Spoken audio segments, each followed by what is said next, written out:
Funny. All right. Well, she gave up, so we're going to share a computer. And her face might be blocked because of the timer. Sorry. I am here. All right. Glad you did it.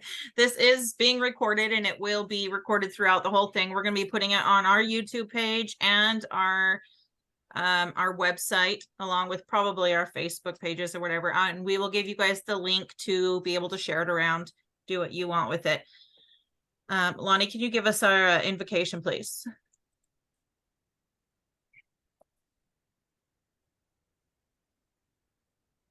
Maybe not. I'm sorry, I was chasing down children. I missed that part. I just came back to the computer. Did you ask me to do something? The invocation, please. Oh, yeah, I'm sorry. Our dear kind Father in heaven, we are thankful for this opportunity to shine a light on the spectacular candidates who have answered the call to stand up in public service. Please be here with us and guide us and help us to offer a good service to them. And Lord, please bless other independent Americans throughout this country to stand up and answer this call. We say these things in the name of Jesus Christ. Amen. Amen. Amen. Okay, Anna, can you do the Pledge of Allegiance for us, please?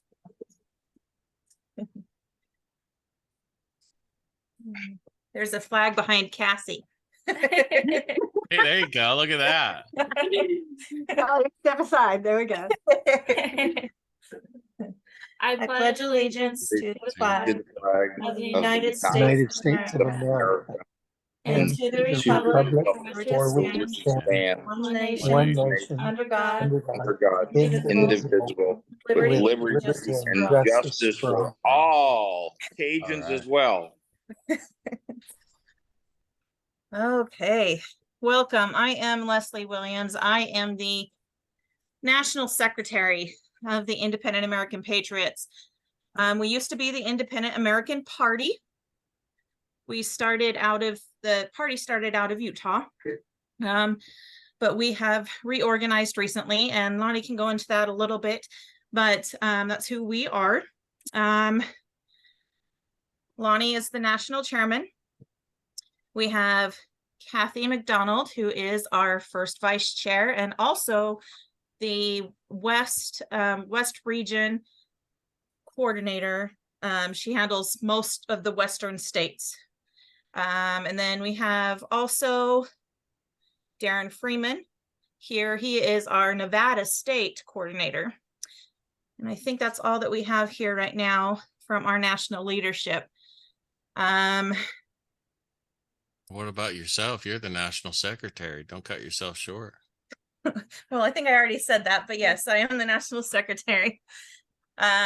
This is Anastasia. She is the, well, she doesn't have an official title, but she helps. Vice coordinator for the. Oh, she's calling herself the vice coordinator. That's what Adam said.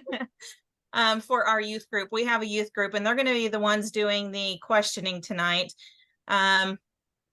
But they are 16 to 24-year-olds.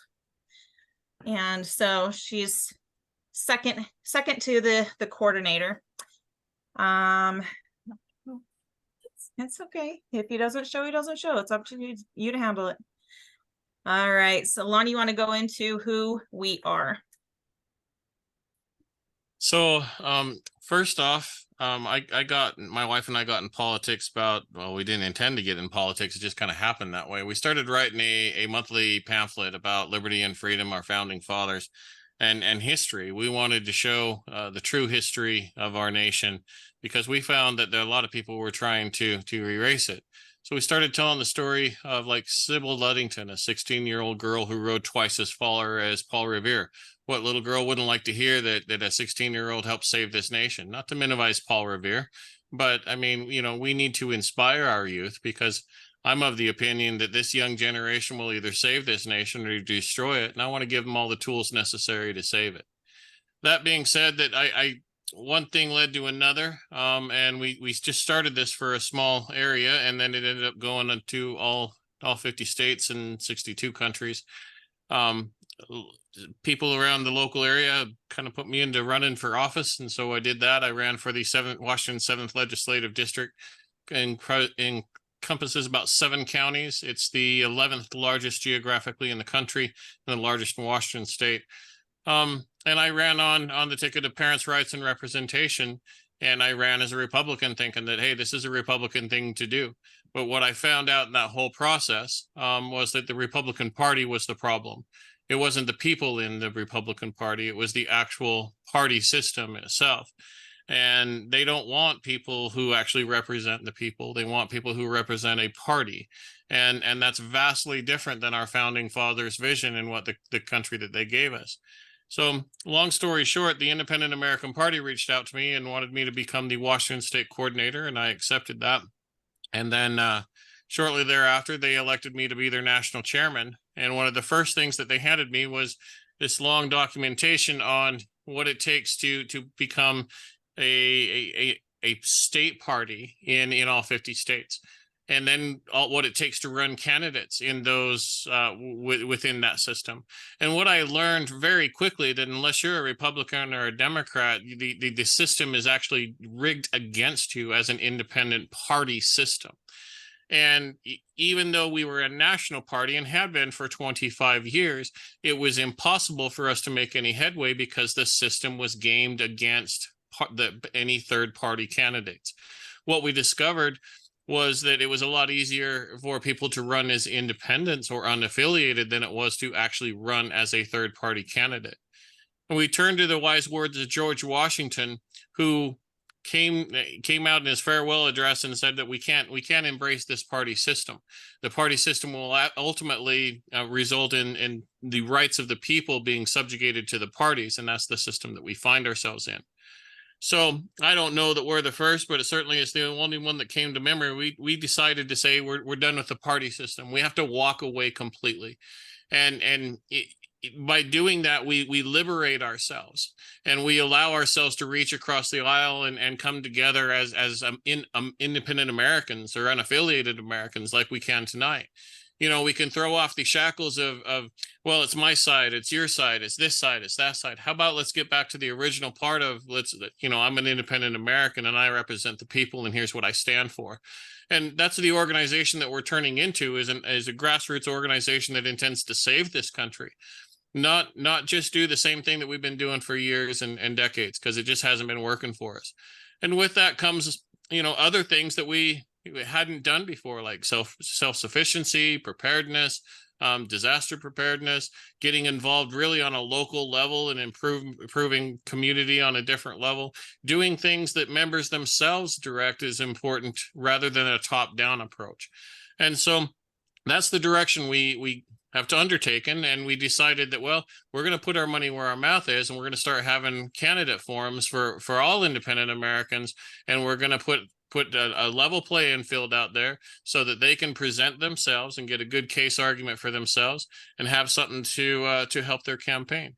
And so that's how this all started. This is our first of many. We're going to try another one this year before the general, and that will give us a little bit of an idea we hope to do plenty more of them next year. We just want to get better and better and get a wider approach, and if it grows too big, then we'll have regional ones, and that'll be a different challenge to go into. But either way, we want to help support those individuals who stand up and answer the call. And I'm long-winded, so I'll be quiet and turn it back to my wife.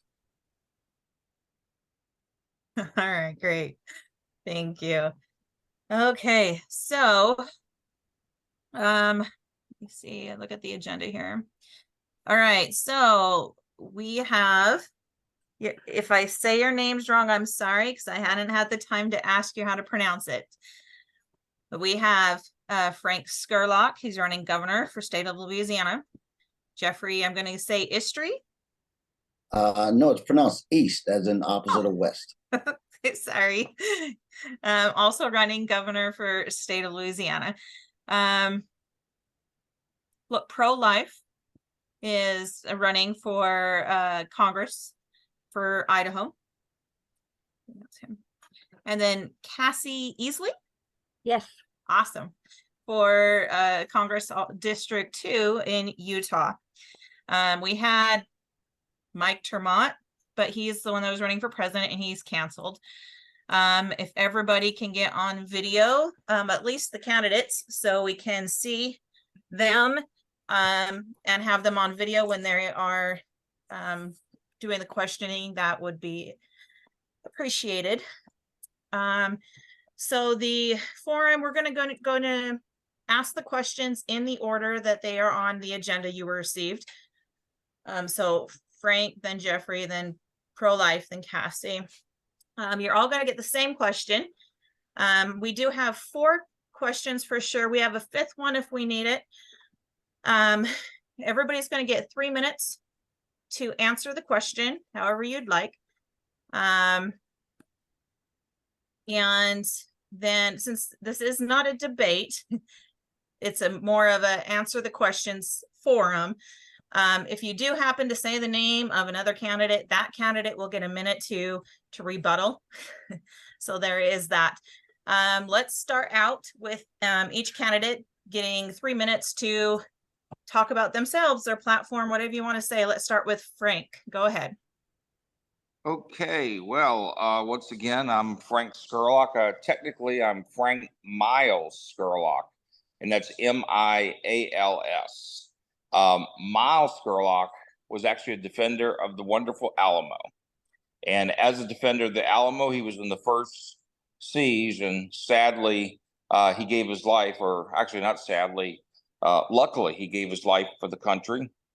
And I've always taken that very serious, not only being named as partly in his honor, but just thinking of the pride and the personal commitment that he made to his faith and to determination for just justice to be had. Most people don't realize, and they don't really teach in history, that the Alamo, in fact, was a church mission. That's what it was. And if you have an opportunity to go to San Antonio, you'll see a lot of brave souls that made their ultimate sacrifice. So I am 61 years old. I am the proud father of 3 wonderful adult children, all who live in Louisiana, and specifically in what we call Orleans Parish, which is the city of New Orleans, a very democratic city. It is out of the top 10 worst crime cities in the United States. Louisiana, sadly, is home to 3. That's New Orleans, Baton Rouge, and Freeport. I think it's time that we do something about it. And we have proven that the political system is not only broken, it's quite destructive. And I think the other candidates that have actually tried to work, as it was just pointed out by Lonnie a second ago, specifically the Republican Party that I was born into, it's worse than broken. I mean, quite frankly, here in what we call Jefferson Parish, they actually are now starting to call it the mob, and it's sad. They pre-selected a candidate for governor to endorse even before qualifications had closed. And I believe there are actually 10 Republicans running for governor. And I can only imagine if I was one of those other Republicans and my party had done that to me, I don't think I'd be too happy. So I think it's time, and this year in 2023 and leading into 2024 with the next presidential race, that we the people and the independents and ultimately the patriots come together. We really do. We need to not only figure out how to get us elected, we need to spread this very message, because at the end of the day, like it was just said, that's where the Constitution is, we the people. And it's so simple, but pride and so many other factors have gotten in the way. And I'm excited to be a part of the change. I'm excited for the invitation, and I look forward to hearing y'all's questions, and hopefully we all unite together for the glory of God and to take our country back. Thank you. Perfect. Hold on 1 second. So you will need to put yours on mute and your volume all the way down, or we're going to echo. It's on. Okay. Lonnie, 3 minutes, not 5, just so you know. Got it. All right, Jeffrey East. Go ahead, introduce yourself. Hello, my name is Jeffrey East. I'm running for governor of the state of Louisiana. I am 56 years old. Me and my wife together have 8 children. We have 11 grandchildren. And family is a big thing for me. I've always been wanted a big family. I got a big family.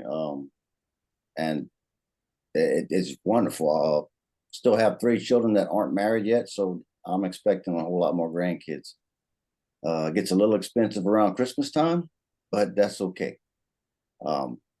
Graduated 1984 from small town in Louisiana. Joined the military 1 month later. Served until 1992. I served in Desert Storm as a squad leader and a door gunner on a Black Hawk. After that, I got out. I drove trucks for a while. What I've been doing lately is last 15 years working in the oil field. In 2013, I started a nonprofit that helps find missing persons, which is one of the things we were doing today. I talked about earlier. When running for governor, one of my main concerns was, what are we last at? What are we worst at? And what I found was we have a 20% poverty rate in this state and have had it for decades. It's not being addressed. It's not being fixed. And what really caught my attention was we have a 4% unemployment rate. So that means 16% of the people get up, go to work every morning, sweat, bleed, do whatever, and still have a hard time paying their bills. That really hit me hard. I've been in many towns in Louisiana. I've seen the areas in small towns. I've seen small town Main Street keep getting boarded up, houses in disarray, and it's because people can't find a decent job. They may have a job, but they're not gainfully employed. We need to fix that first and foremost in this state if we're going to ever dig ourselves out of this hole. I am running as an independent candidate because I believe the party systems have gotten out of control and they're fighting each other more than they're doing their jobs. As governor, I will be cracking a whip on all these legislators in Baton Rouge and making sure they can start doing their jobs for the people like they're supposed to. I have Christian values. I go to church every Sunday. I have a deep religious background. I believe in God, believe in country. I believe in the Second Amendment, and I believe in pro-life. And those are my beliefs that are going to be unchanged for the rest of my life. Thank you.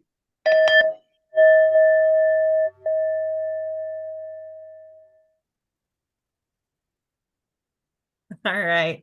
Awesome. Pro-life. Is that you, Glenn?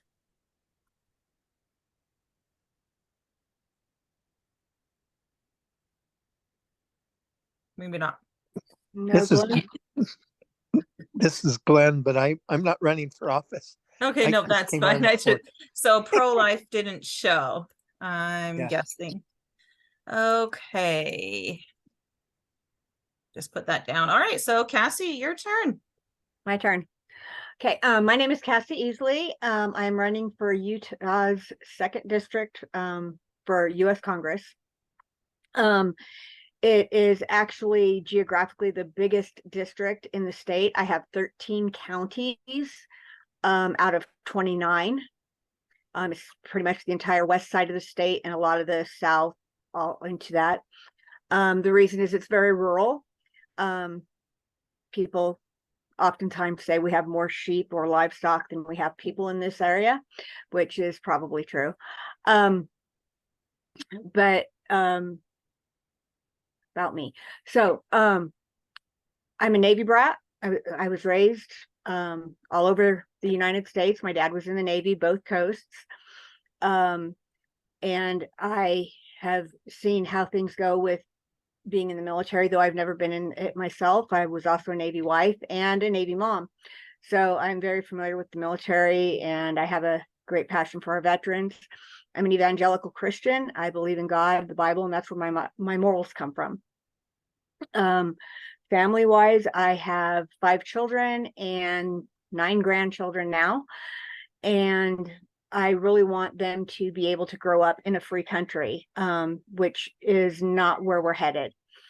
I'm in the Constitution Party. I have been since 2004. I got involved in the party at a local leadership level in 2014. In 2021, I became the first vice chair of the party in the position I still hold with the party.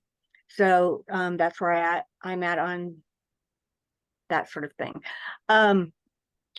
I am a strong believer in the Constitution. The Constitution is made for the people. We are the government, not the people in Washington. And we don't know that anymore as a country. And as a constitutionist, I want people to understand that we can have our government back. We can hold the representatives to their limited job, which is in Article 1, Section 8 of the Constitution. That is what we're allowed to do, and only that. That's our only delegated powers. And right now they are so out of control with the party system, with the parties running the government instead of the people. And that's why I'm running for Congress, is to be one of the people that stands up and says, we're done with this. We want to go back to the Constitution and have a true republic again.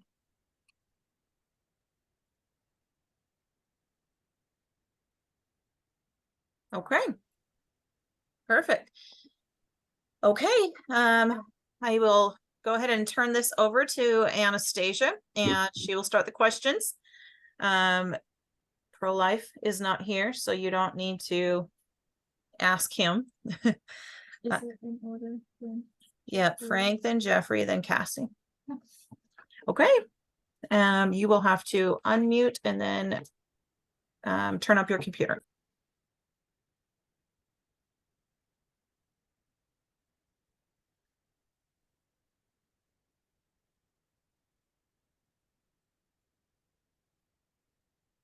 All right. Hopefully everyone can hear me.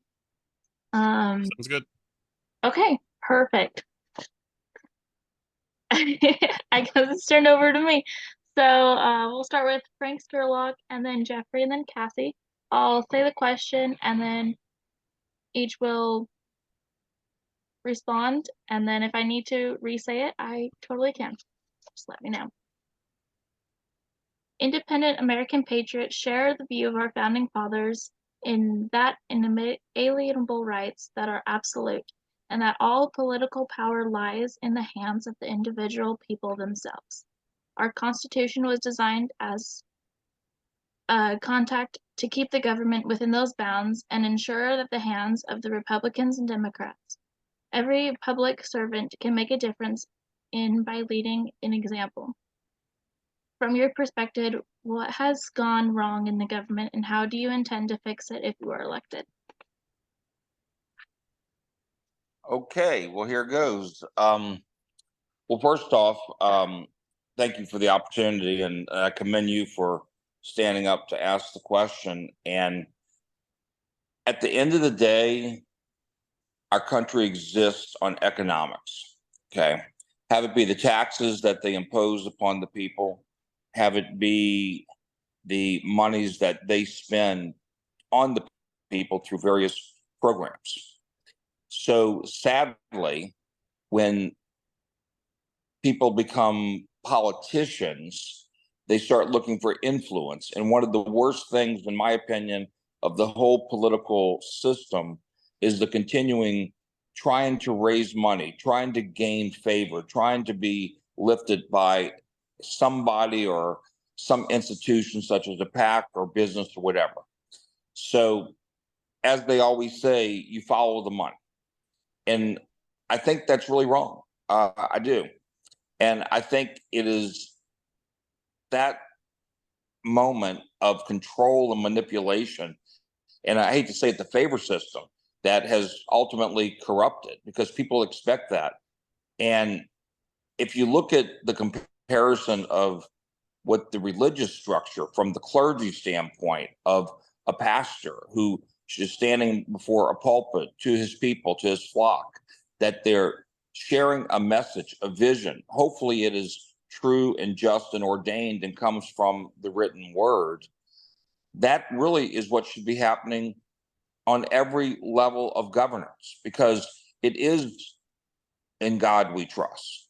And if we don't follow God, we have all but lost. And especially those of us that not only have been born into a family of Christ, but had the opportunity to be reborn and experience it. Because most people are born and they're baptized as a youth.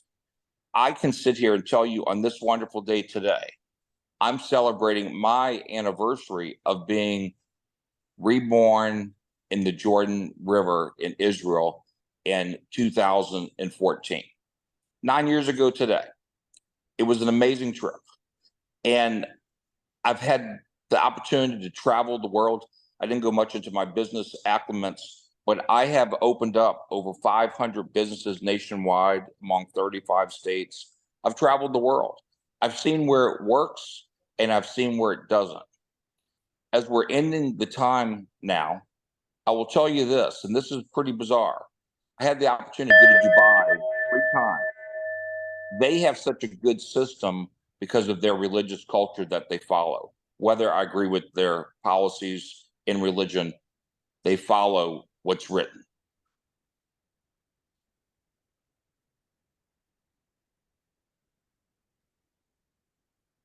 Okay, Jeffrey, am I needing to repeat the question at all? No, ma'am, I think I got the gist of it. Okay. I love our forefathers, and when they wrote the Declaration of Independence, when they First Continental Congress got the first Constitution enacted, those guys, I really respect them a lot. They knew what they were doing, and they foresaw that government could this new democracy could intrude on people's rights just as much as a king could. They really put a lot of thought and a lot of depth into every word and they wrote and how they worded each article. I got a lot of respect for those guys. They really knew what they were doing, and it wasn't just something that was slapped together. They really did a good job. In the Constitution, the states have given the government certain powers. I do believe that the federal government has overstepped its authority on many issues. And that's something that the governor of that state is responsible for fighting for, along with an attorney general, of course. As a government, you need to be frugal with the people's taxes. You don't necessarily have to lower taxes all the time. If you can, that's great. But I think being more frugal with the tax money is where to go. There's a lot of pork that's added onto these bills, a lot of special interest, a lot of favors added onto these bills, and that's not spending the people's tax money wisely, as we've seen with the federal government sending up teen billions of dollars to foreign aid in Ukraine. And the Constitution is not guidelines; it is law. It needs to be followed. As the New Mexico governor is finding out right now, she decided to suspend the Second Amendment rights of everybody in her state. Got the attorney general and all the sheriff's department saying we're not going to enforce that. And I think right now she's under impeachment. The Constitution is not guidelines. It is the law, and it needs to be followed as the law, or else it's not a good. It's not what the piece of paper is written on. They were very, very specific on what they wanted to accomplish and what they wanted to do, and it needs to be the law. Louisiana, same way it goes. Louisiana Constitution echoes a lot of the federal government's Constitution, and it needs to be followed as such. That's what I got. Thank you. All right. Thank you. Cassie, do you need me to repeat it, or do you no, I think I'm good. Thank you. What got us here? The political parties. Political parties got us to where we're at today because they decided that they were in charge and not the people. And this goes all the way back to 1824 when Jefferson was elected, because of the electoral being given to winner takes all versus by precinct for the people, to where the people were actually having a say in who was voted for president. So it goes all the way back to 1824 when the parties started taking control. That's how we got here, where we are now. What I plan to do about it. Mainly what I have for legislative priorities when I get to Washington is to first hand everyone that is currently in Congress the Constitution and tell them that we're going to be talking about it every day that we are in session, because they need to know that they swore an oath to something and they need to keep that oath. Some of the big things that I think are the unconstitutional laws that have already been passed, they need to be nullified. They need to, not they, sorry, it's going to be we need to repeal the 16th Amendment and go back to the taxation that's in Article 1, Section 2, where each state is taxed equally across the board based on the population of the people in that state. And that's all the federal government gets. No more income tax, no working your whole life and have the government take your money every week that you work. That needs to go away. That's not what the founders wanted. We need to reduce inflation. And the way that we do that is start cutting all of these departments' revenue.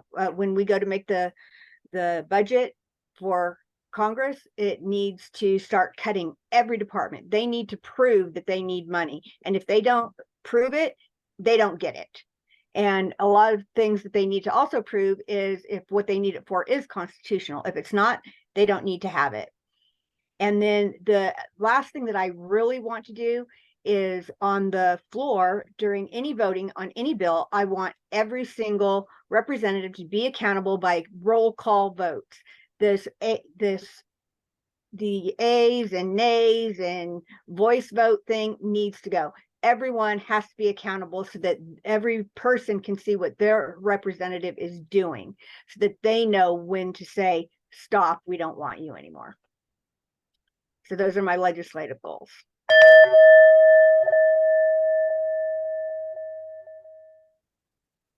All right, we are on to our second question. Again, if I need to repeat it, let me know.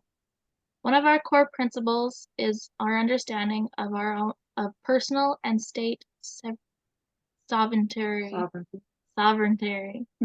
and all power not expressly delegated. I have no Delegated. delegated in the Constitution. Sorry, I homeschool my kids and my grandkids, so. One of our core principles is our understanding of personal and state sovereignty and all powers not expressly delegated to the U.S. Constitution and to the government are reserved by the people and by our respective states, and we further delegate our powers to. Many in government have lost sight of the limits of power. If elected, how will you set an example in the fight against the encroachment of tyranny? Okay, do I start again? Yep, you're next. Okay, there you go. So yeah, the ultimate power comes from above. That's pretty obvious. That's why we have founding fathers. It's why we have religious freedoms today. And, you know, it's those unalienable rights, you know, it couldn't get more simple in the Constitution. It really can't, because it's truly going to represent we, not I, not you, it's we. We can all get along. And that's one of the things I think Jeffrey and I understand from Louisiana. As much as we've been through, have it be Katrina, have it be the pandemic, even with as bad racial situation, as bad as crime is, we get along. Now, if you look at the opposite, is what do we do right here? You know, you probably heard of Mardi Gras. You probably know we have great food. We have great entertainment down here. We invite y'all to come here. New Orleans has hosted more Super Bowls than anybody else. So what does all that have to do with this as compared to the Constitution? Our government should guide us. They shouldn't control us. It's freedom. In my opinion, in my household, my Bible, it says freedom equals happiness. And that's what the government needs to do. It needs to get out of the way. We talked a second ago about taxes and so forth. Going back to the Bible, if 10% is good enough for God, I think it should be good enough for the United States government. It should be just straight across, nothing more, nothing less. What's the second biggest thing besides finances? It's health. Look at Canada, a beautiful system up there. I've got friends of mine that are Canadian. I mean, it is so sad how discriminatory the current medical situation is. And even if your doctor says you need this, then you get in a fight with your insurance company. That's just outright wrong. We really need to hit the reset button, restart everything. And the most important thing is government needs to get out of the way. There's a few structured programs, obviously military, defend us, our liberties, making sure that everybody is represented. It is about freedom. We can get along. I think one of the beautiful things that my earthly father told me is that the revival of the city, state, and nation takes place at the mouth of the river. It don't get more closer to the mouth of the river than the city of New Orleans. So that's why I'm proud. That's why I ran for independent independent president of the United States in 2020. I said the very first thing I would do as president would be to declare Mardi Gras a national holiday. Because at the end of the day, government needs to get out of the way and let the people get together. Look at the Pilgrims, look at the Indians. They got along, and we can do it again today.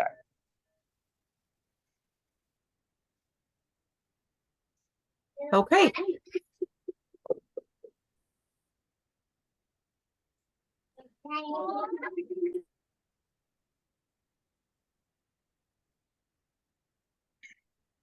Okay, I'll just say it. Jeffrey, since her name was mentioned, would you like another minute added on? No, ma'am, I'm good with that. Okay.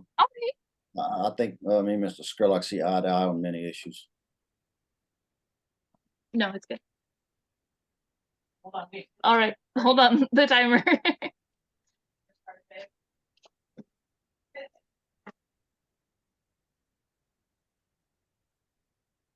Just out of curiosity, does anybody know this coming October, are there any other states with governor races being held? I have no Off the idea. top of my head, I don't. I Yeah, don't. I believe know. there are I think 5 or 6 other states maybe. Kathy, do you know any in the West? You're on mute. Sorry. None. Okay, let me know when you're ready. Okay, go ahead. Whenever you start, I'll start the timer. All right. The question was about sovereignty. The governor of the state is the leader of that state. He should be enforcing the sovereignty of that state. It all comes down to the governor. I mean, problems in the state, good things, bad things. It's always the leader that is given the accolades or the blame. Sovereignty of a state.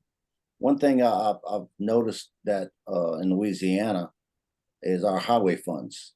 We're supposed to get matching federal government highway funds to fix our roads and bridges. And if the federal government doesn't like what we're doing, they will hold those highway funds hostage. They will threaten to not give us highway funds if we don't fall in line with what they want us to do. That is something that the governor should advocate for and fight against, for sure. And it's not just highway funds. It happens to be in other areas as well. Another thing that's affected Louisiana is the oil field. Federal government shut down the drilling in the Gulf, caused a lot of problems with employment down here. Myself and a lot of my friends have had to find other jobs, sometimes in other states, just to survive. That is a federal government thing. It's in federal waters. I believe that we can extend state waters out beyond 3 miles and start doing some drilling in those, which there's not much reserves left. But that's another way the federal government is strangling the states. They'll do it any way they can. Also, Obamacare. Obamacare is unconstitutional. There's no way the federal government can force people to buy an insurance policy, force people in the state to buy an insurance policy. That was not a power that was given to them. They're really overstepping their bounds a lot. And the governor, as leader of a state, and that's a lot of the problem that we're having is we have politicians, we don't have leaders. These politicians are just in office looking to springboard into a better office, or they switch seats, attorney general to secretary of state to public service commissioner, just to keep themselves in politics. And that's not what we need. We need a leader which is going to lead from the front. Governor has to be up front and going to Washington, D.C., talking to the president, explaining things to him. Look, we've got these problems here, we got those problems there. And what you're doing is really strangling the state and strangling the economy of the people. You have extra time if you need it. I'm good, thank you. All right, Cassie, you are next. Okay, I don't need like the whole thing, just the actual question at the end, because I got distracted by what they were saying and what the question was.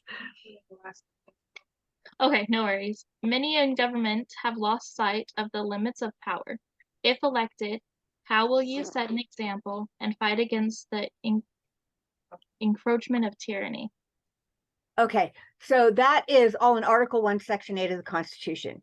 That is a job description. That is the only thing we can do. And I will stick to that 100%, because without it, it does cause tyranny. And that's what we are in the midst of right now, is it's tyranny. Them telling us what we can and can't do.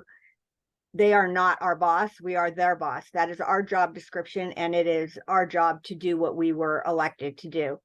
And being in Article 1, Section 8 is the only delegated powers that we have. So that is what I know my job is, and that is what I will stick to. And at the same time, it's to basically call out people when they're not doing it and make them stop and think of their oaths and the things that they are supposed to be doing. And that's the only way to stop tyranny, is if we go right back to the Constitution and only do what we are supposed to do.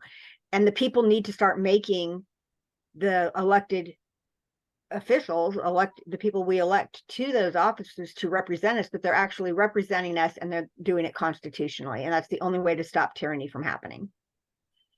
So basically that's it, because it's that simple. The Constitution laid it all out for us, what we need to do.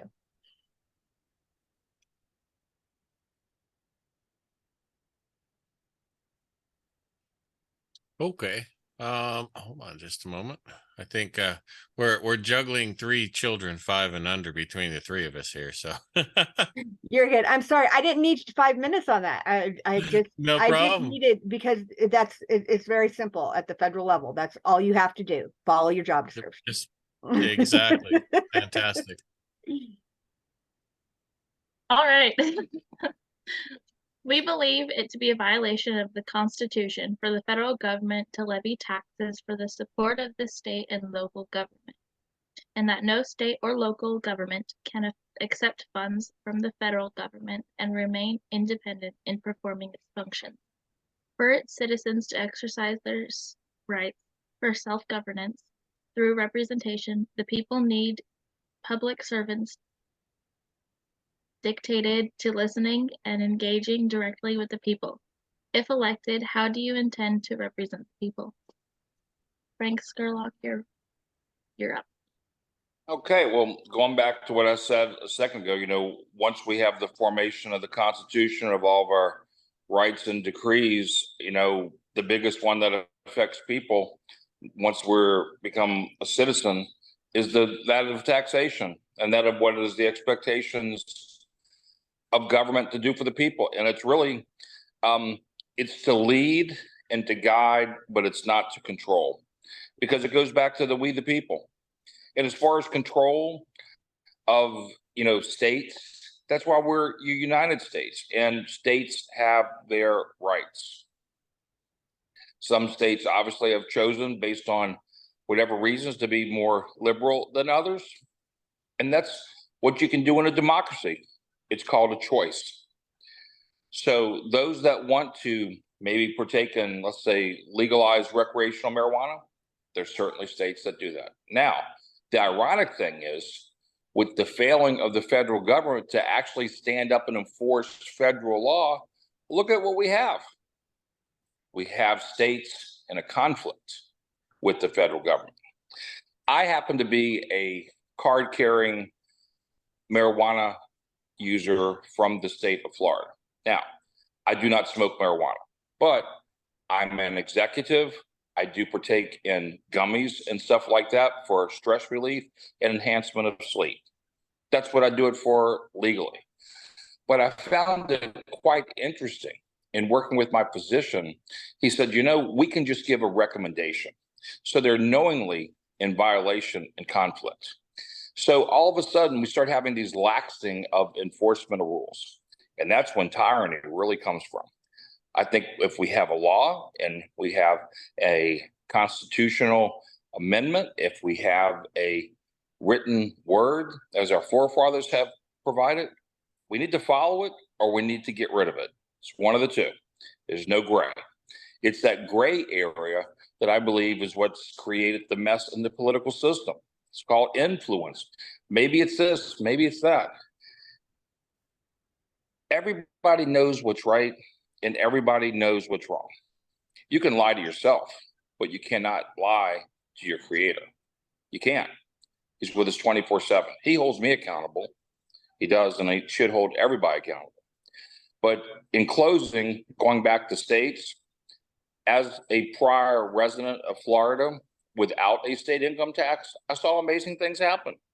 Here in Louisiana, we have a ridiculous state income tax that I am vowing to get rid of because I believe sales tax can answer it based on the volume of people that we have. All right, Jeffrey, you are next. Okay. Question about taxes. I believe taxes are necessary. We have to have money to run the government. We have to have money to run our military.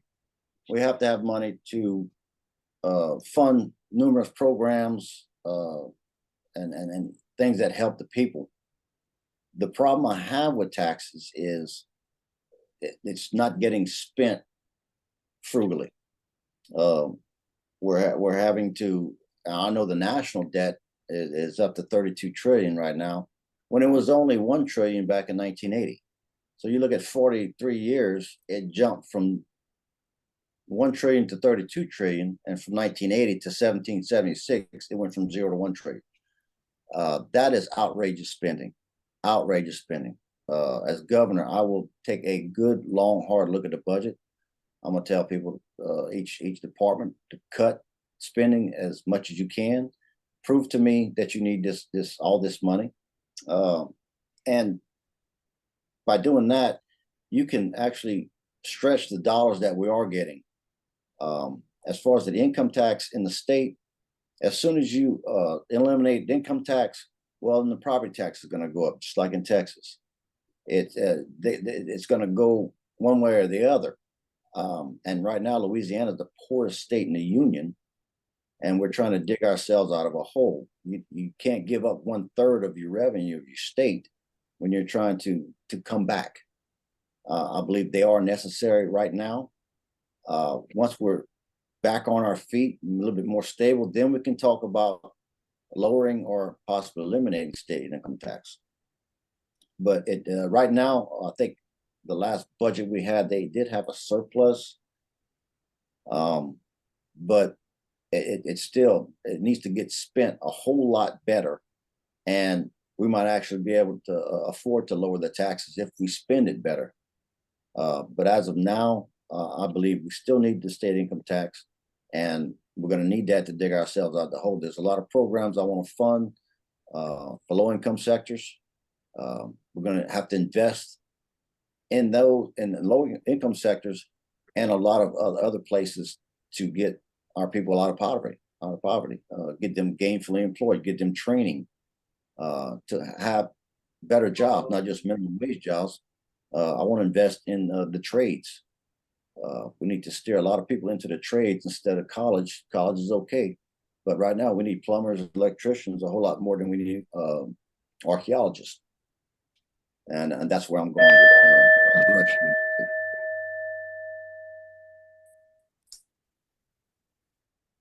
All right, Cassie, you're next. Federal taxes. The federal government redistributing them to the states.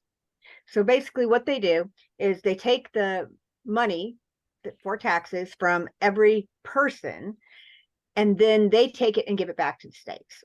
This is totally wrong.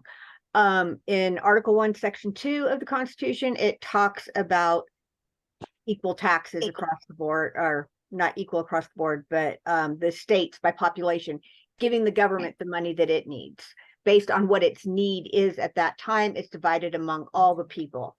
Article 1, Section 8 explains that any tax we have is supposed to be equal all the way across the board.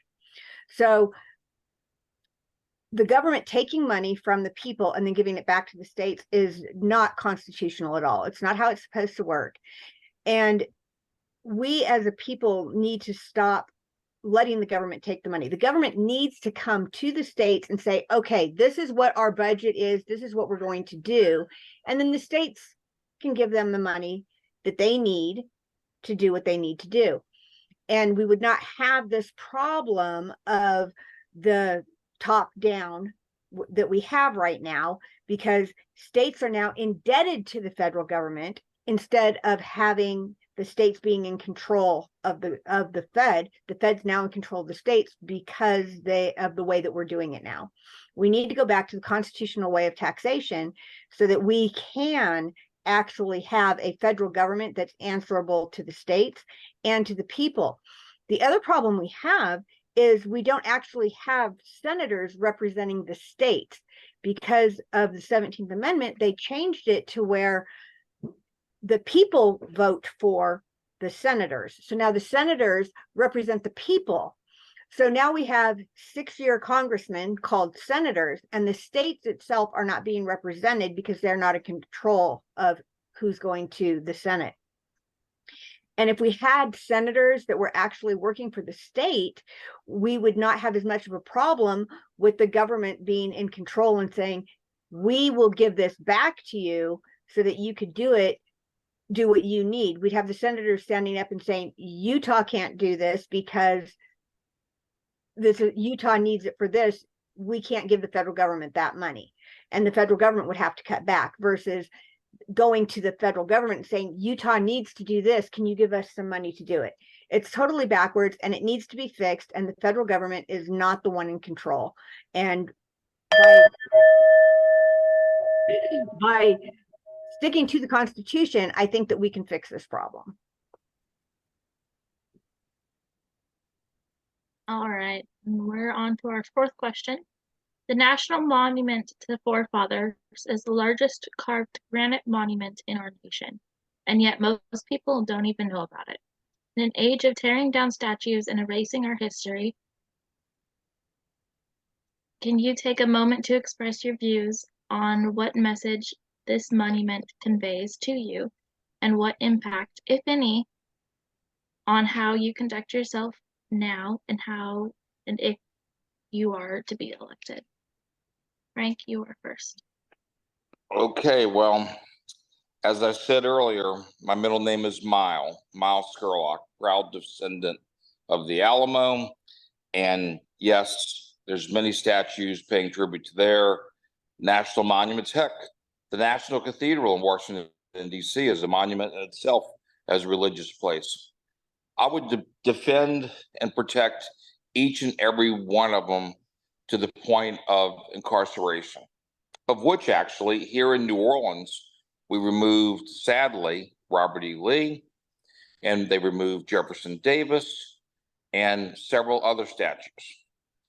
While not trying to be confrontational, I wanted to document this sad occurrence. And when I did, I hired a filming crew to watch them take down Jefferson Davis. I walked up to a policeman, which the barricades were all around the statue, and I said, "What time are you going to take this down?" He refused to answer the question. I actually called 911 and asked to speak to a supervisor to find out what was going to happen. They said, speak to the people on site, which I tried. So guess what they did? I got arrested for asking. Can you believe that? The good news is somebody caught it on video, and it was the only time in my life I've ever been to jail. I learned a lot, sadly, but it is so wrong what they're doing. Now, do other people have the right to share their viewpoint? Absolutely. But if you look in history, how these monuments came about, somebody somewhere put together an organization just like this to bring people together to honor and to pay tribute. And very sadly, other people today think they're entitled to have their way and their way only without recognition of our forefathers. So what they've done is wrong. It needs to be corrected. The monuments need to be restored, and it needs to be restored now. I'm very passionate about that. When my relative gave his life for our country, shame on anybody that has ever thought about it, and they certainly have a feeling of entitlement that they don't represent what a true patriot American is. It's as valuable as the flag. It is. Anybody that disgraces the flag shall be held accountable. Anybody that counterfeits our flag shall be held accountable. Sadly, our current government is out to get us, the taxpayers and the citizens. When I ran for president, I had an apartment for 6 months in DC, right around the corner from the White House at DuPont Square. Next time any of y'all are up there, go to the FDIC and look what it says in the window. It basically says they're going to take your money from you, which is not a good thing. All right, Jeffrey, you are next. Me? Oh, okay. Statues, yes. We've had a lot of them taken down here in Louisiana. I've also heard that they're trying to change the names of some of the Army bases because they don't like the names of the Army bases simply because it was Civil War generals. These Civil War statues of these people fought and died for the rights of the states. I know slavery was a big issue at the time, but it was fighting for the rights of the states against the tyrannical government. They felt that the federal government was overstepping its bounds way too much, and they decided to stand up. And it takes a lot to step up and put your life on the line to fight for what the Constitution clearly gives the states the sovereign rights. In this cancel culture we're in right now, somebody's going to be offended if you comb your hair to the left. Somebody's going to be offended if you comb your hair to the right. We need the people of this country and of this state to suck it up, Buttercup. It's getting way out of hand. Everybody getting offended at every point in turn, and it's getting that really just gets to me. We need to all be able to get along. We need to all respect each other's feelings without coddling them. You do you, let me do me. As governor, I would put all those statues back where they're at. There's all kind of statues of all kind of people in all kind of places. I really have to laugh at it sometimes because it's gotten way out of hand. The people have gotten way too sensitive, and they need to toughen up a little bit. Pay the respect to the statue, and a lot of it, quite sadly, has been a black and white issue. A lot of the black people in the state were angry at Confederate statues, all because they misunderstood the meaning of the Civil War. And I think if they educated themselves a little bit more on the cause and the initiation of the Civil War and what was going on at the time, they'd understand a little bit more. I am all against slavery. My family history has never owned slaves. I don't think anybody should ever be a slave.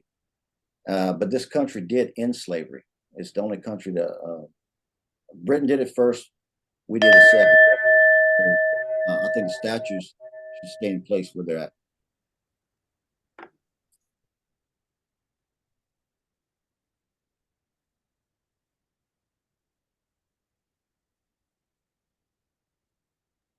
You're on mute, Anna.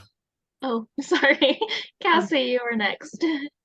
Okay, the question I think you're referring to is the monument put up by the Pilgrims that basically was how they created this monument so that people would know how to live and get along. And it's a perfect example of our government, starting with faith, that you have to have faith, you have to have courage to stand up and do what you are called to do by God.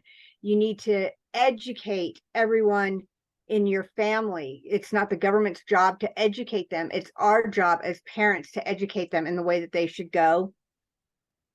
And we have to protect it with our lives so that it goes on for generation after generation after generation.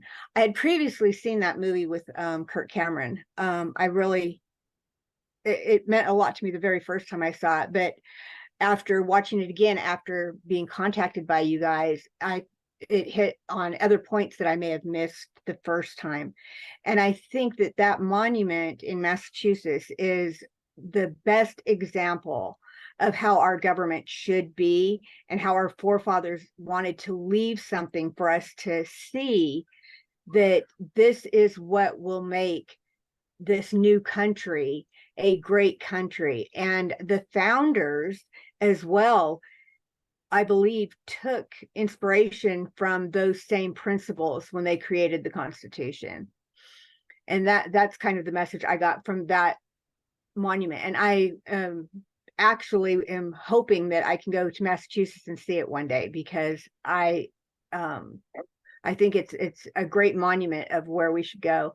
And when they compared it to the stones put in the Jordan River when they came across and things like that, it's a monument that we as a people, we need to respect that. And before I saw that movie, I never even knew that the monument was there. It's not something that we have in our history, and I think more people should know about it.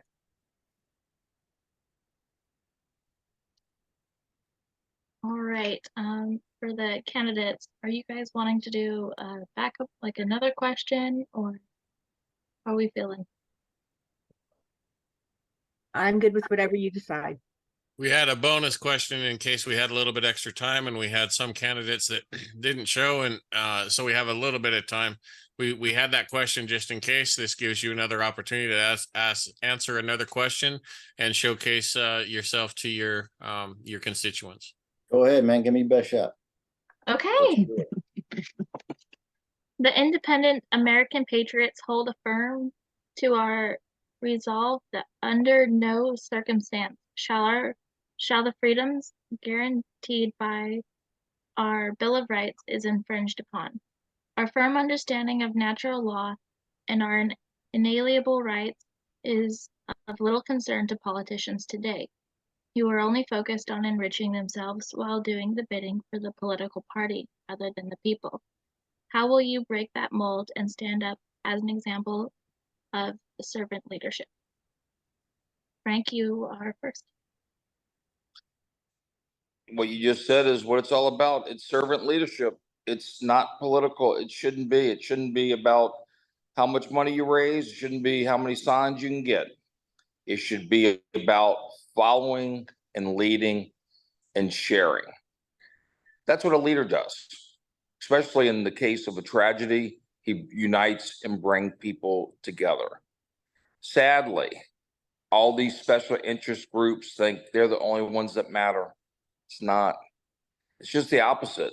Our country was founded on freedom. It's we the people. So that's what's so beautiful about this wonderful organization. We owe it to ourselves to not only lift each other up, but to invite as many people as we can to share the news. I take pride in that. And all the events that I go to, I share with them, hey, did you hear? Look at this new organization here. Look how they're sincerely from their hearts trying to make the world a better place for us all. Because until we do that, we're going to lose. It's despicable what's going on the national level. It truly is. From Nancy Pelosi ripping up the speech to even Trump himself, the fight, the media. There's nobody going to win here. Our children and our future grandchildren are going to lose. we need to all unite together for the greater good. And until we do that, it's a foregone conclusion. So we have to surrender in order to advance. And a true leader will do that. This is a moment in time where we need to go back in history and remember what JFK said. Ask not what your country can do for you, but what can you do for your country? There's an economic tsunami coming around the corner that you nor me than anybody else can stop. It's pretty bad. Not just the crime, the homelessness. I've talked about business a little bit. Our company, and I haven't said what it is, but my father somehow invented the bounce house. You know that inflatable amusement ride thing kids use for birthday parties, fairs, and whatever? I had the opportunity to take my father's invention from a garage in New Orleans to expand it to over 500 retail locations in the United States, our family owned, 35 states, global operation. And when Katrina hit, I had the opportunity to go to Asia, sadly, to have to manufacture because our government paid my employees money to stay home and smoke dope. It was just outright wrong. We need to hit that big reset button. We do. We got to get commerce going. We need to have both sides of the train track back in business. You really want to see what's going on? Take a train ride and you'll see the good, the bad, and the ugly. And let's bring it back together. All right, Jeffrey, you are up. I believe that the party politics is what's driving the division in this state, not just in the state, in the country. They are, and it's about power and control. They are so focused on keeping this office and keeping that house and keeping the Senate that the people are the ones that are suffering. If the Democrats have a good idea, the Republicans automatically voted down just because it's the Democrats' idea, and vice versa. What we need to do is to appeal to the public, inform them, let them know what's going on, and get some good independent candidates in office and show them what we can do with both sides or three sides or four sides. Anytime there's any third party that comes along, that's the only time that the two major parties get together is to squash a third party. They don't want anybody. They'd rather fight the devil they know than the devil they don't know. It's really embarrassing as a citizen of this country. That is what's going on in our legislature. And it's not just in the federal government, it's not just in the state government. It's getting filtered down to small town city councils. I approach people and I tell them, I'm Jeff Reese, I'm running for governor. First question they ask me is, what party you belong to? It shouldn't matter what party. Listen to what I'm saying, listen to what my platform is, listen to how I want to help the state, then ask me what party I belong to. That is the first question I get asked. And, I try to tell these people, that's the wrong first question to ask any candidate. Because immediately, once you tell them what party you belong to, they either hate you or they like you. And unfortunately, the public is being misled and misinformed on the parties and what their intentions are. Their intentions are to solely keep power and control. And that is not how a democracy was supposed to be set up. It's not what the forefathers intended, and it's not good for the people of any state or the country. But we need to get the independent voice out there, and we need to get independent candidates in office so that they can, show what we can do when a political leader actually cares about the people more than their own party. Thank you.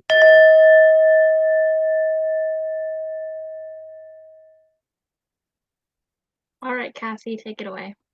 And the question was on the Bill of Rights, right?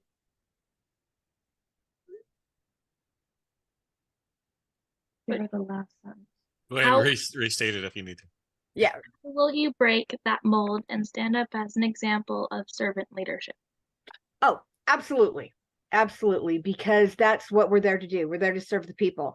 I don't feel represented by my current congressman, whose seat that I'm running to take, because he's resigned this year because of his wife has some health issues. So he is resigning. And he's the same candidate I ran against last year, or the incumbent. He was the incumbent. I ran against him last year. I did not win, and now he's resigning. But I've never felt that he actually represented me. And I have been going out and talking to other groups of people that I don't normally associate with, because as a representative, I have to represent all the people of my district, but I have to do it constitutionally. And that's one of the things I point out. It's like the Constitution's for everyone. If you lean left or if you lean right, I am constitutional. So if there is something that you think that you need as an individual, if it is within the bounds of the Constitution, I want to make sure that I'm advocating for you. And I want to make sure that you know that, because that is what we need. We need people that are willing to advocate for the people of their district, that are actually within constitutional bounds. I'm not saying if you want me to say that everyone should be allowed to have an abortion, I can't do that, because I believe the Constitution states that we have an unalienable right to life, and therefore that to me would not be something I could do for them. But I would like them to know that if it's within constitutional bounds, that's my job. My job is to represent you constitutionally up in Washington, D.C., and it's what you guys need. It's not about what I want. It's about the needs of the people in my district. And so absolutely, I want to serve the people, because I want them to feel represented, where I haven't felt that way with the representatives that have supposedly been representing me. Okay, wonderful. Last thing is we're going to give each of you 5 minutes, take it or not, to just give your closing statements and remarks. Tell everybody what you want them to know. Go ahead, Frank.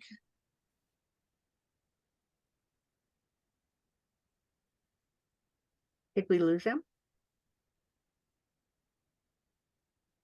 Looks like we might have lost Frank. I'm letting him in. Hold on one second. Oh, okay. There we go.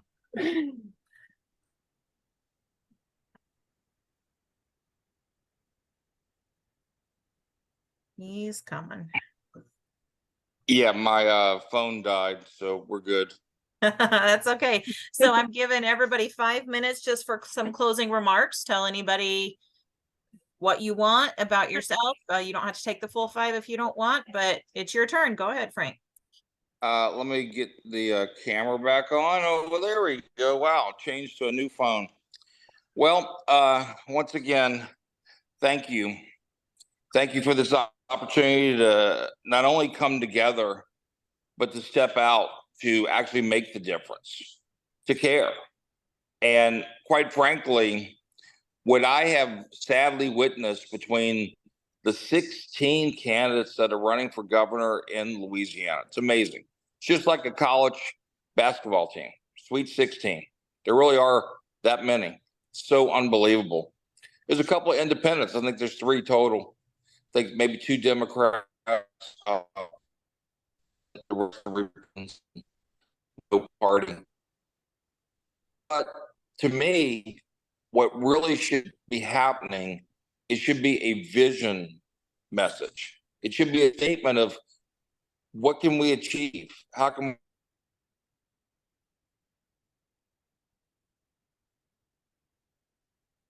Looks like Frank, your audio is cut out there. Maybe your video is holding it up to your buffering, and it looks like your audio is completely out now. and the other night, same answers, just different arena. So I'm thankful that I'm here with you. I made a choice, and my choice is based on freedom. And I got to tell you, what's been really wild is the connections I've made because of my choosing to run. Most people, sadly, are passive. We owe it to ourselves to figure out how to engage other people, because that's why it keeps going back to we the people. So many people today have just literally given up and say, it just doesn't matter. Well, I won't let that happen on my watch. I will do whatever it takes to engage people. I started to say a few months ago, my legacy in business from my family's business, we create fun. That's what we do. Our corporate website is herecomesfun.com. I sold the retail vision of that in 2013 to pursue new ventures. I opened up an amusement park in Florida. I opened up 3 family entertainment centers in Louisiana and Tennessee. I lived at Disney World for 12 years. And you know what I learned by living at Disney is we can all get along. People are willing to pay top dollar to come be entertained. And sadly, they're escaping their problems at home. You see, being a person of faith, knowing that I have the opportunity to stop at any time and have a conversation through prayer with our Creator, I think that's very important. And that's one thing we don't do enough. And I commend this group for starting with prayers and pledges, because that's what it's all about. Life is going to go by so fast without that. So it's time to literally slow it down and enjoy, because as I was saying, from the economist standpoint, my son's a major economist, graduated from Florida State with honors and runs the national family business. We can't stop the Tasami. We can't. When you can't go get a po' boy, a bag of chips, and a Coke for $20 today, something's wrong. Our minimum wage is crazy. You know, how can people exist? In Louisiana, my minimum wage will be simply start at $20 an hour, tips inclusive. Without it, you can't survive. The other liberties that we should be having, the health benefit. My gosh, how can you put a price on living? You shouldn't. Even the Canadians got that right. I've got so many friends that actually live in America, but they have Canadian citizenship and they go home for that. And I think they're cheating their own system, but they have to for the finances. Who can afford $1,200, $1,500 a month premiums? It's hard to see probably, but you know what? I got diagnosed. One of the reasons why I'm wearing this hat, I got diagnosed with skin cancer, basically the same thing Jimmy Buffett had about 8 weeks ago. I was sadly getting ready to film some TV commercials in New Orleans, and I went to a dermatologist and they were doing some work on me. They said, wait a minute, we don't like this. They asked me to come back. They checked it out. And yes, they said, you need a biopsy. And sadly, it led to an operation. But what I didn't tell you is that started in Louisiana. But I happen to have Florida insurance because I have a vacation home, and that's where I get my medical procedures. So I had to restart the engine again. So I delayed a cancer treatment for 6 weeks because of bureaucratic government, and it's wrong. There are so many things that are wrong that should be corrected. We need to return to the simpler times in life. If we can't do it together, we have all failed. The prejudice Time, please. needs to go away. The demands need to go away. You can check me out at Scurlcok Wins, WINS.com online. And I hope you have the opportunity to visit here in Louisiana. I appreciate it. Thank you. Thank Okay, you. good. Jeffrey, go ahead. I'd first off like to thank y'all for this opportunity to get the message out, and I commend y'all for speaking with lots of unknown independent candidates who may not have their voice heard on the big stage right now. Myself and others, like Mr. Scurlcok said, there's 16 candidates, but only 7 are getting invited to the televised debates. And I asked the TV stations about that. How are you making your decisions? Well, according to the polls, you got to poll at a certain percentage in order to appear on the debate.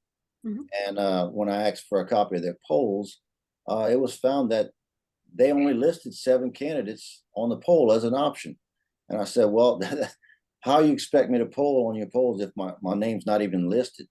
I commissioned my own poll, and I polled higher than one, and even with 2 others that were invited.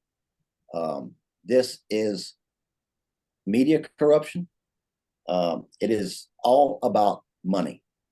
The real reason myself and Mr. Scurlcok also didn't get invited to any of these televised debates is because we didn't give the TV stations $200,000 in TV ad space. We didn't give them $500,000 TV ad space. The affluent elite have been in power in every major office in the state.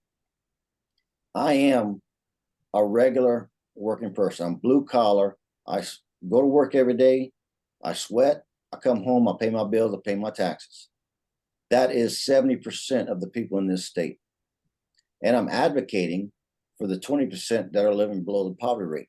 So I am representing 90% of the people in this state. It's time to get the rich lawyers and the well-connected and the ones that have done all got their backdoor deals and all their favors out, because they are not working for the people.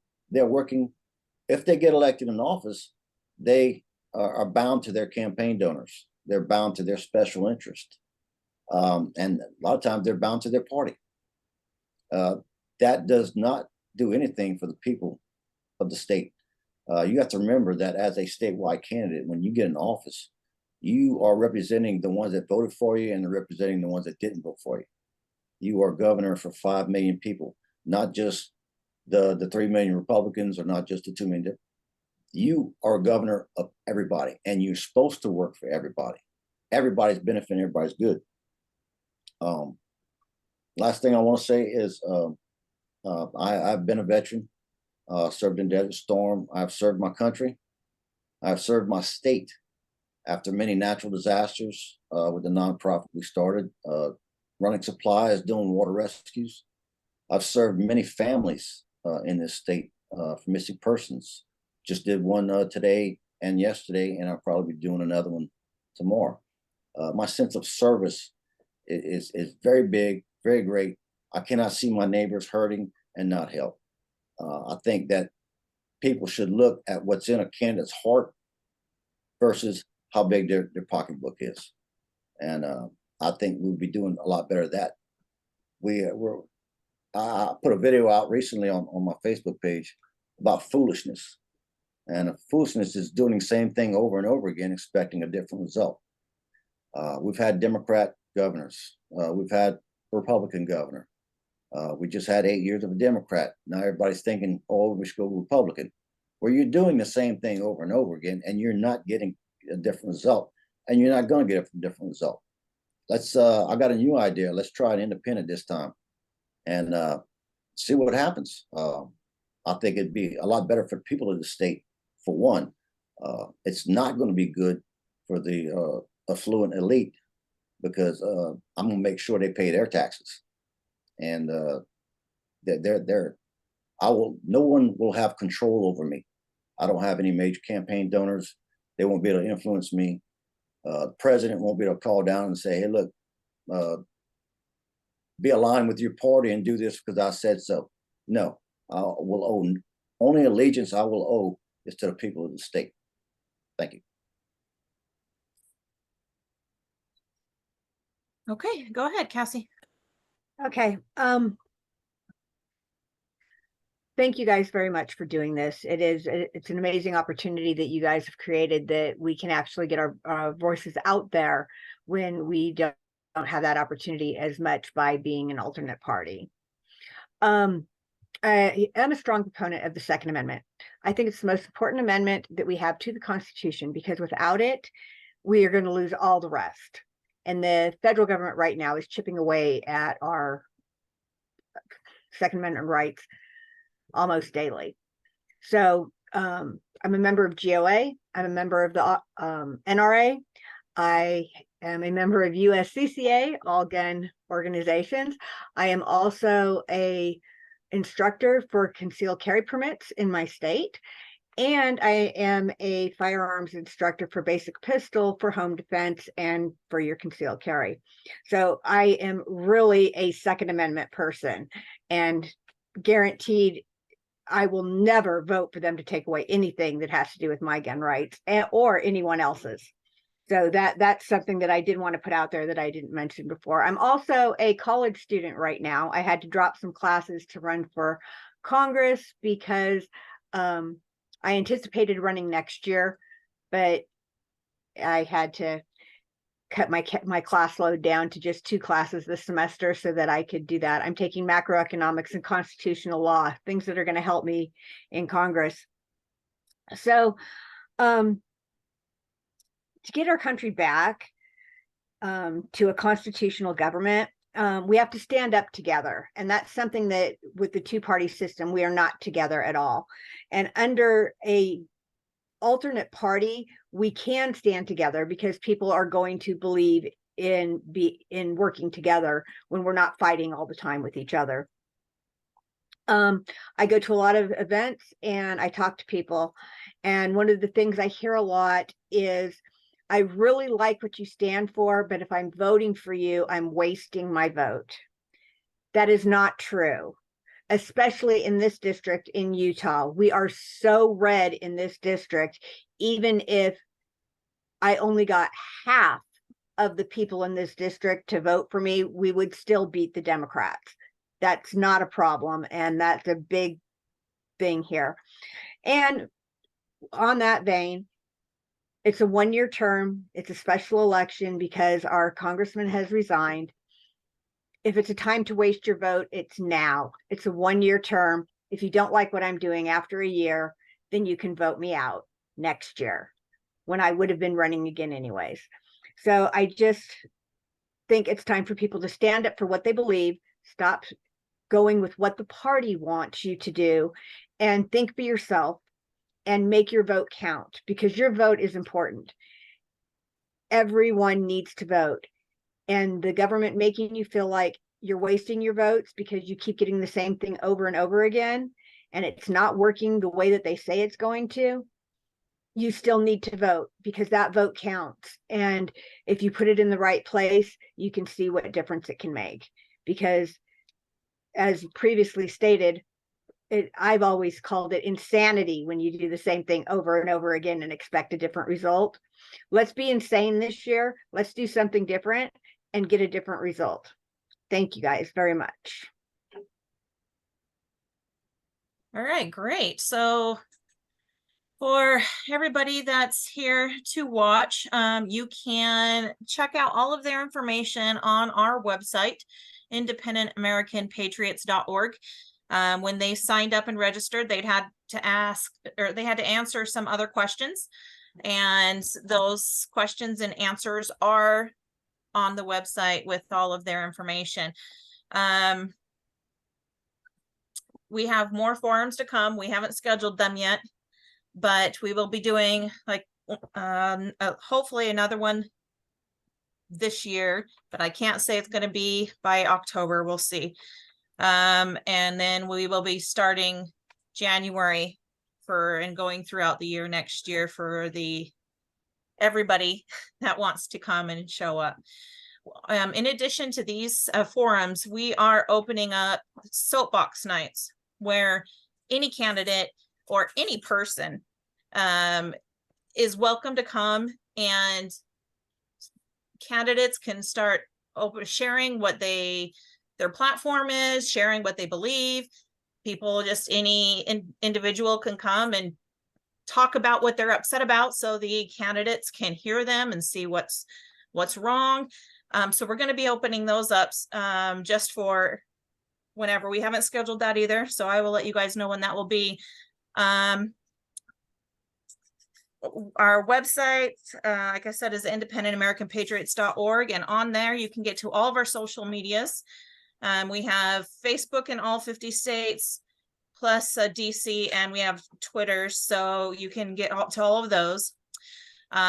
We are not a party, so you guys are all welcome to join us if you want to. You guys were supposed to look over those 15 principles when I first sent that out. If you guys did, if you believe in those, you think you agree and stand on what we do, please look at us and see if you want to join us.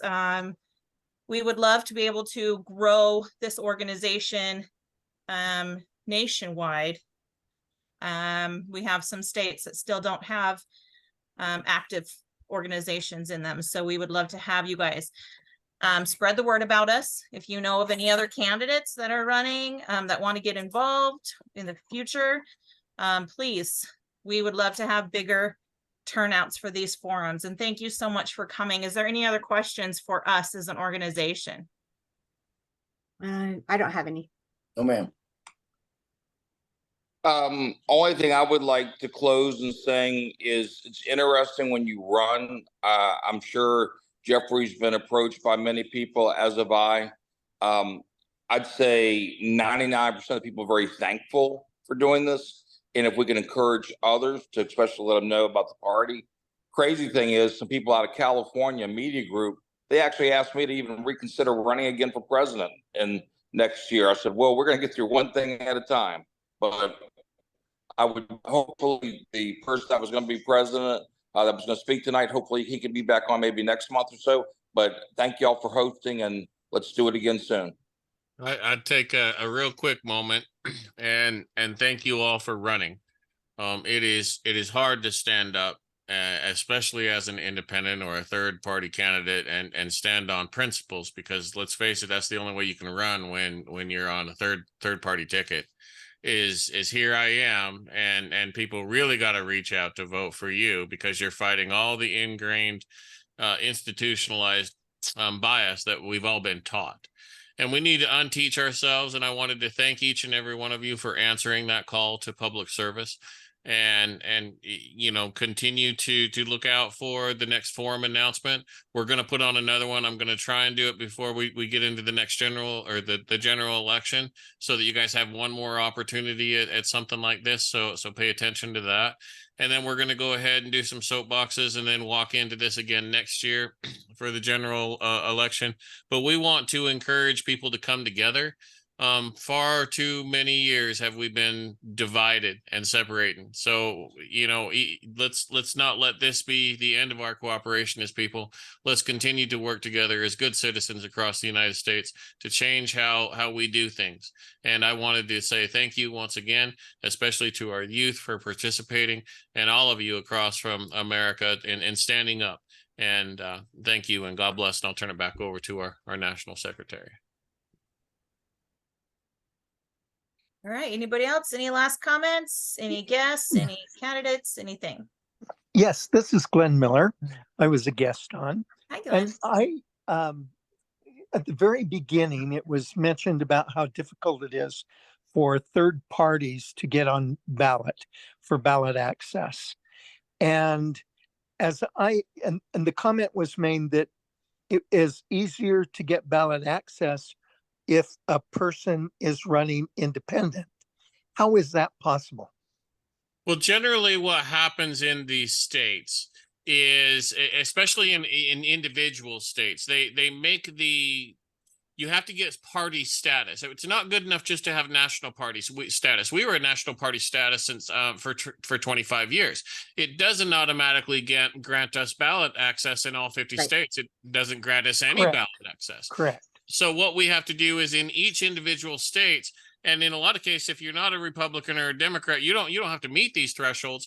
But there are some states that require, 5,000, 10,000 signatures each year or each thing just to stay as a minor party status. And then you have to meet the threshold to get those on to run a primary to get your candidate to even have access to get into the general election. Now, that's a party system that you must adhere to as a third party candidate. However, most states have an easier burden to jump in as an independent and say, hey, I'm unaffiliated, than to go through the extra steps that parties have to go through. So it's not just enough to have a national party. Now, Republicans and Democrats don't have to do this in these respective states, but they have ensured that third parties can't rise above it or have such a large, I guess, litmus test to pass above that it makes it impossible on a regular basis. And so we found that it's much easier to get behind all the other third party candidates or all the other independent candidates or anybody else and start focusing on the good people who need a voice. Because what we discovered that by saying we're a party, 45% or 55% of America, depending on where you are, wants nothing to do with you because you're a political party. However, if you're a good organization just trying to make a difference, bring people together, well, we feel we can make a difference in that. And that's why we've made a decision to act like that, to act like our founding fathers, take on these things of saying, look, here's a good candidate. Let's put him up there. Let's give him a chance. And that's what we want to do. And we want to do that for all third parties because nobody gives them a chance. Even if you are a Republican or a Democrat and you stand for representation, your own party's not going to give you a chance. Many of us in our organization have learned that. And we're a nationwide organization. We have 1,500 members across the country that are actively involved, at least want to identify with us. And we want to grow that. We believe that we can grow that into a nationwide organization that's a million strong across the country that doesn't care about party. We care about our local communities. And that's what we're trying to do. And we find that we just found it easier to just come together as independent Americans rather than hang a party logo over our head. Because the moment we did that, for 25 years, we fought that system and we got kicked in the teeth. But okay, that's good on a statewide basis. But if I wanted to run for president, is it easier if I were to be independent and then get on the ballot in those 50 states? Yeah, you still have to get a following behind you in all of those states, regardless. Even if you have, like, we could have ran a national candidate before we gave up our FEC status this year, but we still would have had to go through every single one of those states and then meet their ballot test because we're not a major party according to their litmus test. And that's okay. So running independent isn't easier to get on the ballot, other than maybe if I'm running like Cassie is as a for Congress or for a state position like governor or even in a state legislature. Yeah, especially if you have a state that ties your hands in a primary system that doesn't allow third candidates to rise to the top, then independent is typically the best way to go. It really doesn't matter. I mean, if you have a party status and you can garner an actual candidate, meet the threshold in that state organization, then you have a better shot out of it. But that's just an additional set of things that you have to go on to get in ballot. Whereas we just find, or at least in our experience, we would rather get behind independent people. And we have a lot more interest in our organization since dropping the party.